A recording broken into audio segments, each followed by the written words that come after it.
Mic check, check, 1, 2. Mic check, check, 1, 2.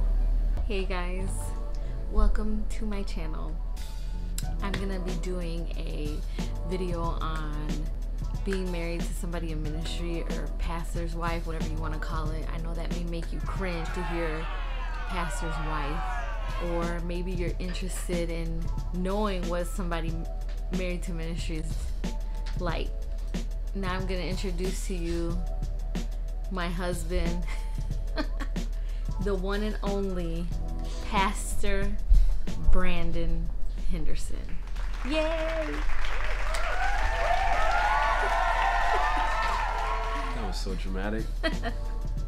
It's okay. So I asked you guys on Instagram to ask me some questions or assumptions on what it's like to be married to a pastor. It's intense, insane, crazy. No. Bruh. It's a lot though. It's a blessing.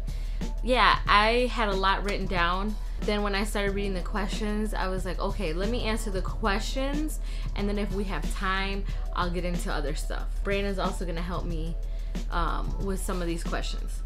The first one is, why do you stop denying that you're a pastor too?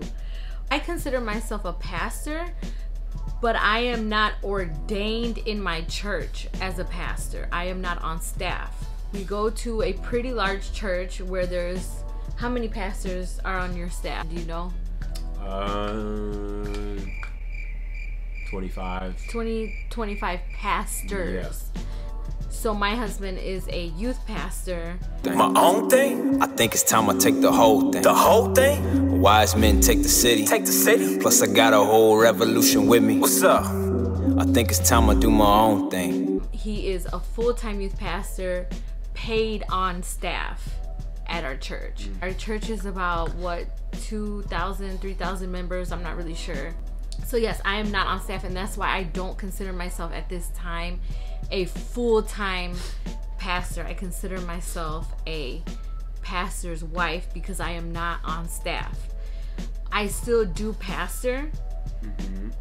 I recently just resigned from a teaching job, so that's another thing that as to why I don't consider myself a full-time pastor, because I was a full-time teacher and I have 2 small children.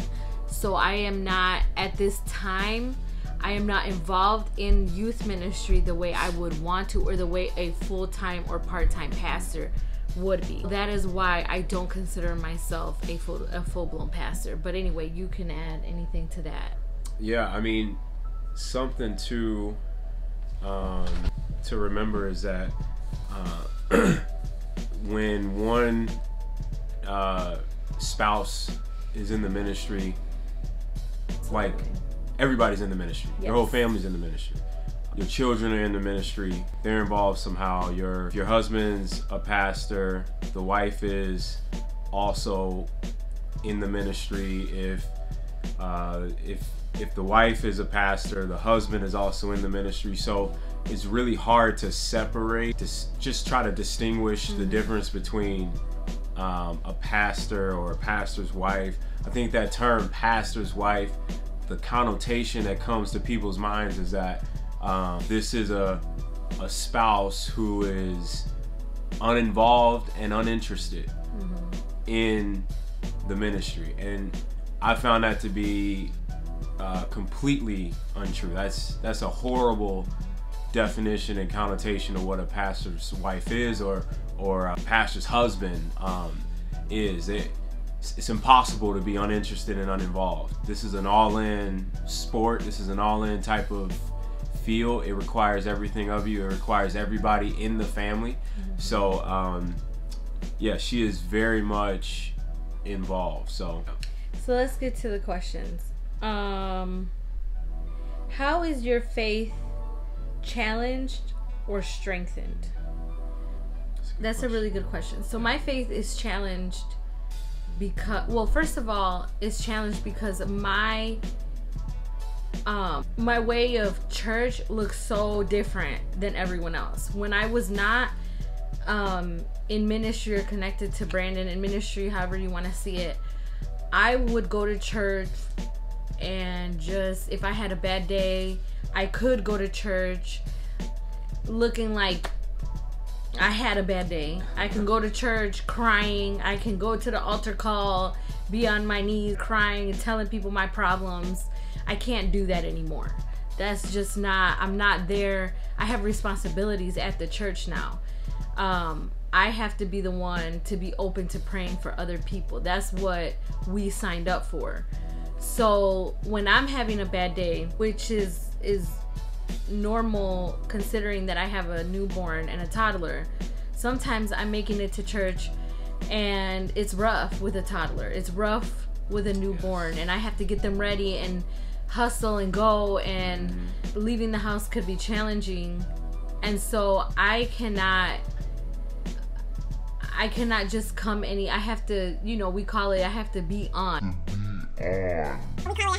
Just anybody else would at their job. If you are at your job, you don't have the privilege of sitting there crying or sitting there wanting to talk to friends or whatever. Like, there are sacrifices that you have to make while you're on the job. So I would say that would be the way that I'm challenged. Another way is that, for example, my church life, before, like, Brandon was hired as a pastor, we would go to church, sit together, get coffee, hang out, talk to friends. Now it doesn't look like that, because it's go. I don't always get to sit with my husband at church, even on holidays, because he's either on stage, maybe he raps, so he will rap and worship.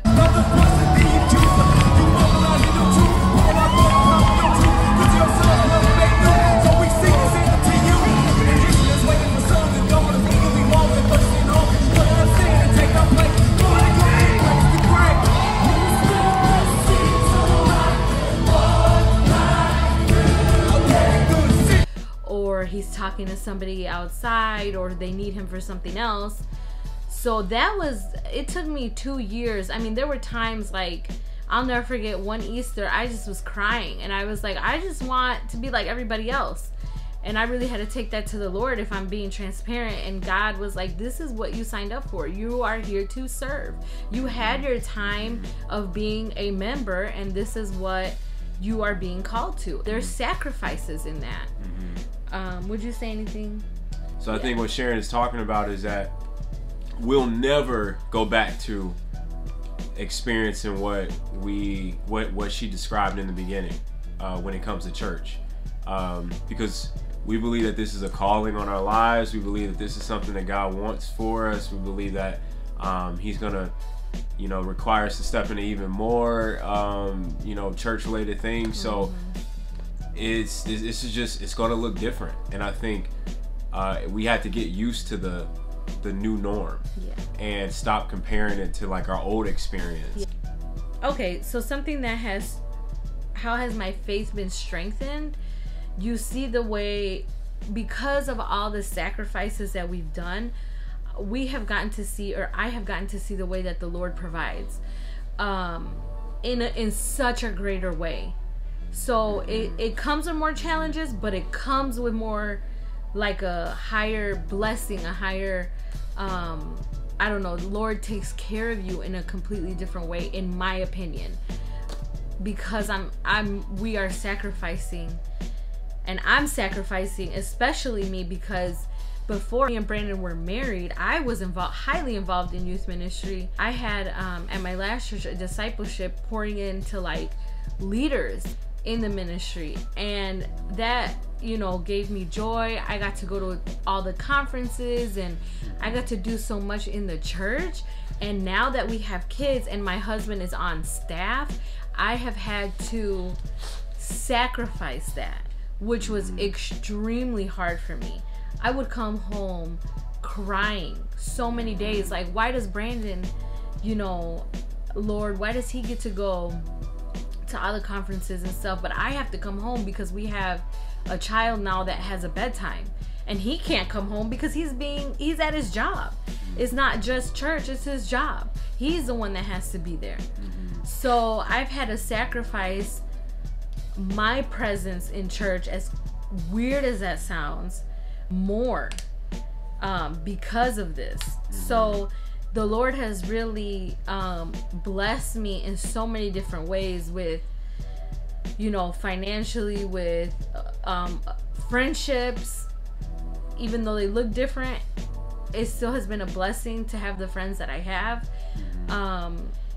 And yeah, with just so many other things in my spiritual life, I've gotten to spend more time with God on my own, doing in different ways. Before, I used to be very organized. Like, I have to read my Bible for, you know, an hour a day. Now it just looks different, and I've really gotten to see, like, wow, God, your grace is there. But yeah, go ahead. Anything else you would say? How has it strengthened?